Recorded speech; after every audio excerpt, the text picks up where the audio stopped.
Shalom saudaraku yang kasih Tuhan, senang bisa berjumpa dengan saudara di dalam program Renungan Harian GKI Sangkra tepat pada hari ini, hari Jumat tanggal 20 Maret 2026.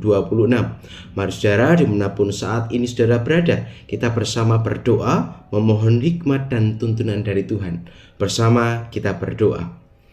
Bapa yang kami kasihi, kami sungguh bersyukur ketika kami masih diberikan kesempatan untuk hidup. Kami tahu bahwa Tuhan masih menghendaki kami untuk menjadi pewarta di tengah dunia ini. Maka mampukanlah kami untuk menjadi pewarta firman-Mu di tengah kehidupan kami hari lepas hari.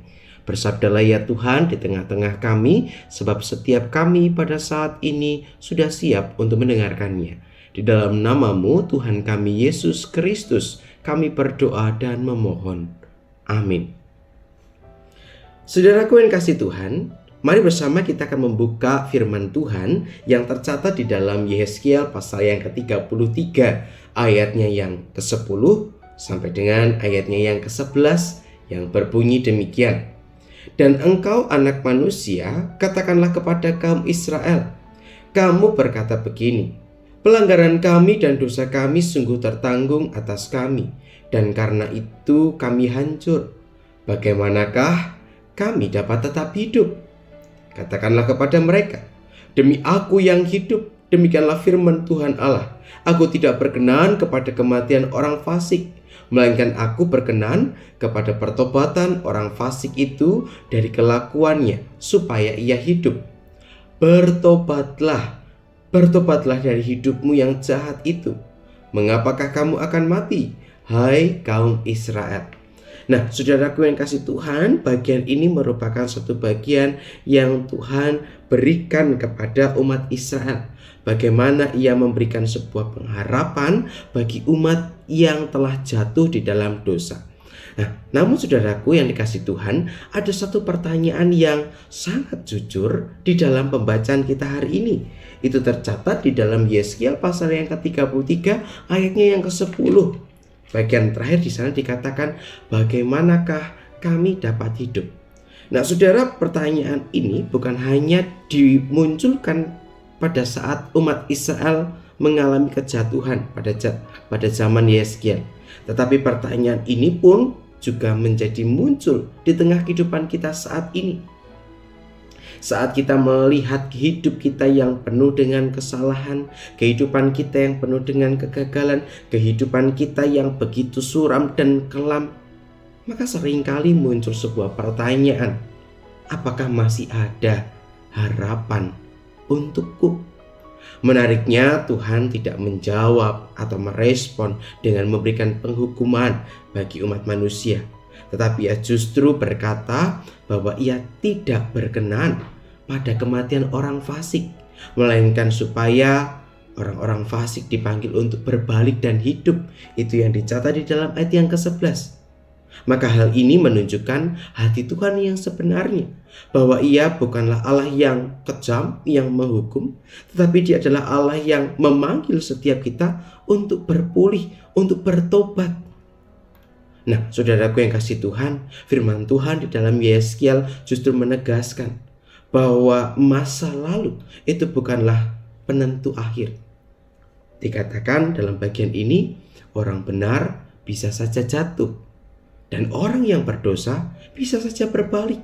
Artinya identitas kita tidak dikunci oleh siapa kita di masa lalu, tetapi ditentukan oleh apa yang menjadi keputusan kita hari ini. Maka firman hari ini justru mengingatkan kepada setiap kita untuk menyadari dan juga hidup bertobat di hadapan Tuhan Allah. Tidak ada titik yang terlalu gelap yang tidak bisa diterangi oleh kasih Tuhan. Namun dalam firman ini, pertobatan yang Tuhan kehendaki bukan hanya sekedar pertobatan yang hanya diucapkan saja. Di dalam firman Tuhan ini dengan jelas dikatakan bahwa pertobatan itu harus nyata, dengan kita bertindak dengan benar, meninggalkan apa yang menjadi hal yang salah.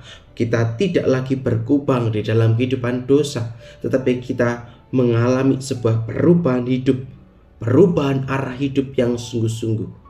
maka ini mengingatkan kepada kita untuk mengupayakan sebuah kehidupan yang benar di hadapan Tuhan Allah.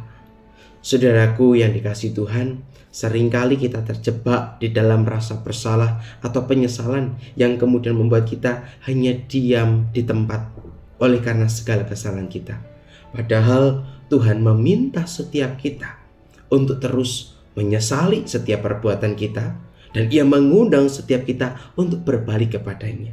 Kita diminta untuk bukan hanya sekedar menyesal atas setiap perbuatan-perbuatan kita, tapi kita diminta untuk bertobat, berbalik, dan tidak lagi mengulangi perbuatan yang mendukakan hati Tuhan. Kiranya melalui permenungan ini setiap kita boleh terus diingatkan bahwa kita diundang untuk bertobat dan mengalami pemulihan oleh Tuhan Allah. Maukah kita dipulihkan oleh Allah? Mari jawab pertanyaan ini melalui kehidupan kita lewat pergumulan kehidupan kita hari lepas hari bersama dengan Allah. Mari bersama kita akan mengakhiri permenungan ini di dalam doa kembali kepada Tuhan. Bersama kita berdoa. Bapa, ampuni kami ketika seringkali kami masih berkubang di dalam dosa. Kami masih melihat bahwa kehidupan kami di masa lalu seringkali menjadi penghambat kami untuk datang kepada Tuhan.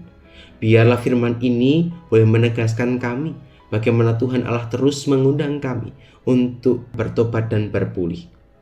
Mampukanlah kami di tengah segala pergumulan kami, supaya kami benar-benar dapat menjadi pelaku firman-Mu.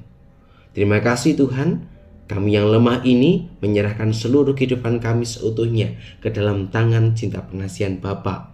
Di dalam nama-Mu Tuhan kami Yesus Kristus kami berdoa dan memohon. Amin. Saudaraku yang kasih Tuhan, demikianlah permenungan kita hari ini. Selamat menjalani kehidupan di dalam pertobatan kepada Allah dan selamat menjalani pemulihan di dalam Kristus. Kiranya kasih Tuhan terus senantiasa menyertai setiap kita. Tuhan memberkati kita semua. Sampai jumpa.